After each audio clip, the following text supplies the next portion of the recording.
ఆదికాండము 37:7లో యోసేపు తనకు దేవుడు ఫ్యూచర్‌లో జరగబోయేది కల రూపంలో చూపెట్టినాడండి.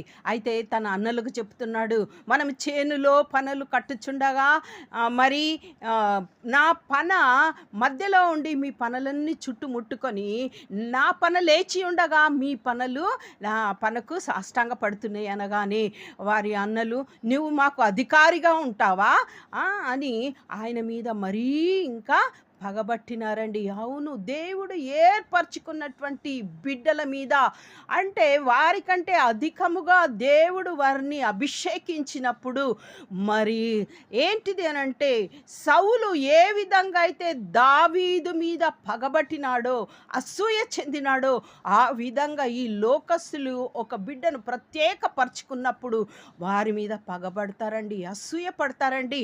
అటువంటి అసూయ పగలను